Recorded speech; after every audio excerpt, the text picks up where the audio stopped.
Hello, this is Biblical Tarot, and I'm back with another video.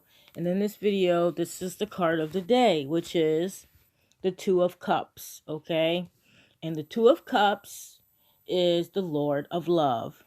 The perspective card, or the bottom of the deck, the shadow card, is the Eight of Swords, okay? Which is the Lord of Interference. Well, we'll start with the Two of Cups, which is Venus in Cancer, and it's from June 12th to July 1st, which yesterday was June 12th, and I thought that was interesting. What a coincidence, because June 12th is my birthday. Happy belated birthday to me. But the Two of Cups is love under will, the will to love, okay? It's deep love, a communication of two sides, a union of opposites, okay?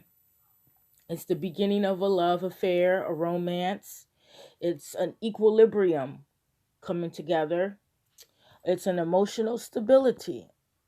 And if you look at it, each one of them in the characters, each character in the card holds an Ace of Cups, which is a gift of love.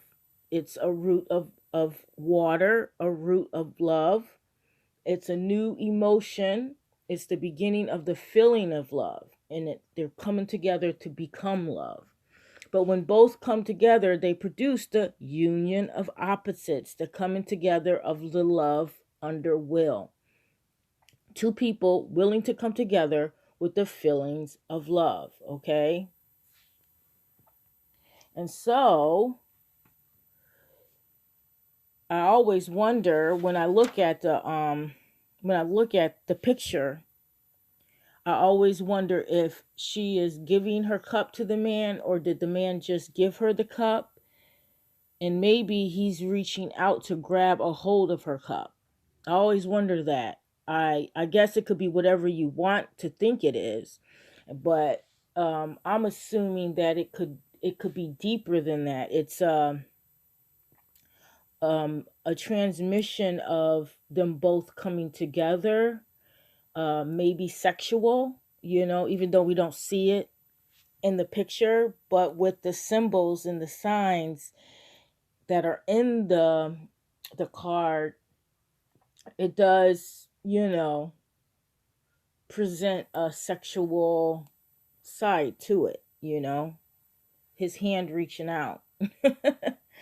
It's hard to explain, but if we go deeper with the image, it has to do with alchemy, okay? It's the red king and the white queen, okay? That's sulfur and Mercury. The red king is sulfur and the white queen is Mercury, and they're coming together to create the rebus, okay? It's the coming together in love and courtship to produce a being of both, which is Hermes. As you see the caduceus in the middle of them with the wings, okay? It's the union of Venus, of Mercury, the sun and the moon, male and female halves coming together, just like when we have sexual, what I'm talking about. I really don't have to say it, but it's the coming together. It's the chemical marriage. If you've ever heard of the chemical wedding or the chemical marriage, it's the union of red king and white queen, and is often, like I said, called the chemical marriage. It is depicted as courtship and sex. Sometimes they are garbed as if just starting to be brought together, offering each other something. Usually in the old pictures of it, the old interpretations, they're offering each other flour. In this picture, they're offering each other a cup, okay? Sometimes they're naked, preparing for consummation of their marriage that will eventually lead to an offspring, that all important elixir, the philosopher's stone, if you've ever heard about that. Okay, this is alchemy. And most of the things in these cards are alchemical, Masonic. The author of the The author of the deck was a Mason. He was a Rosicrucian. He was in a lot of those groups. So within the cards, he leaves a lot of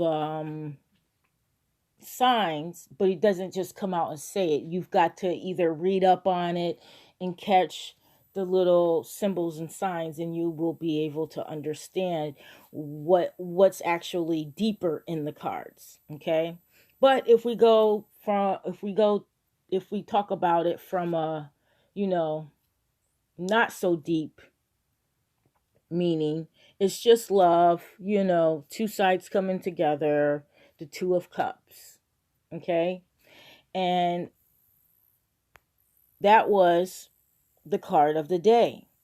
In the bottom of the deck card, the shadow card, or as I call it, the perspective card, which puts the Two of Cups in perspective, was the Eight of Swords. And the Eight of Swords is the Lord of Interference. It's Jupiter and Gemini.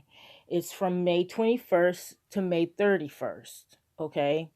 It's when two or more things come together, they will interfere with each other. Okay.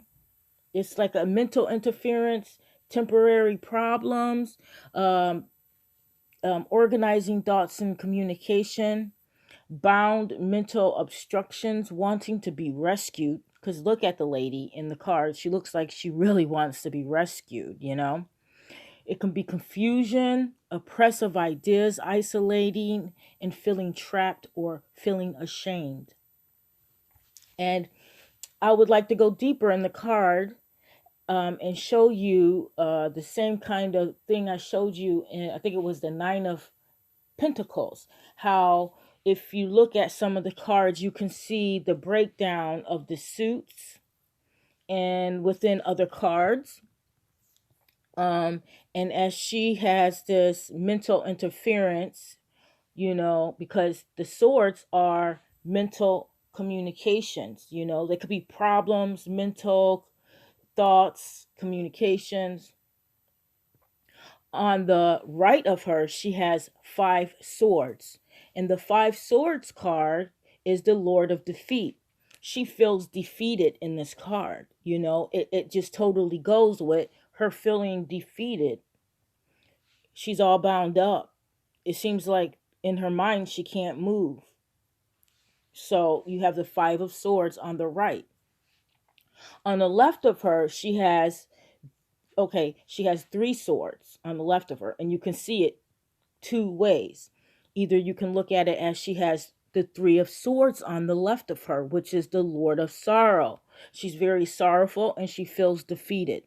You can also look at it as she has the Two of Swords, because there's Two of Swords on the side of her, and then there's one sword a few steps up above her feet. You see, like, you can, like, they're not like totally together like the Five of Swords on the right. So we have the Two of Swords, which is the Lord of Peace. And that card, the Two of Swords, can mean a stalemate, not being able to move out of a situation. You know what I mean? Kind of like when two people are playing chess and there's kind of like a stalemate and can't nobody do anything. Well, just like this woman in the card, she's at a stalemate and she can't move. She can't do anything. She's in her head with all of those swords, those conflicts, those problems. She feels like she can't get out of it. And right in front of her is the root of the problem. It's that Ace of Swords, okay? The root of air, the root of a thought, the root of a communication. That one thing that has gotten her into this situation, which is all mental. And she feels like she can't move. But guess what? Her hands might be tied down. She might not be able to see. But if you look at her feet, they are not bound together. She can move out of that situation. She can move out of the situation and find somebody to untie her. And maybe, maybe the binding that she has around her, maybe it's not even tight. Maybe she can just like a hawk and just, break those binds apart. So I definitely resonate with both of these cards. Um, they're both Gemini, which I am definitely a Gemini, and I thought that was really what a coincidence. I got two Gemini cards that came out. But I have an ex who I've been apart from for a few months, and I still think about him. I still think about the time that we had, the coming together that we had, and I still feel like maybe I made the wrong decision, even though I know I didn't. But I'm a little bit trapped in that thought of, well, maybe I defeated myself. I still have sorrow, me leaving, and remembering the good times that we had. I'm at a stalemate. Should I move on? Should I go back? I feel just like that woman in the card who's binded, but and I feel like I can't move out of this situation, or I'm never going to move out of this situation. But just like her feet are not bound together, she can walk the heck out of the situation. And I think that empowers me to say I can walk out of this situation and be and do whatever I want. Yeah. So I just thought maybe I'd relay it to a problem for me, so you can understand the cards more, and maybe the cards that were the card of the day, maybe it can resonate with you. So that is my card of the day. And I thank you for watching. And I do love you. And have a very good day. Bye.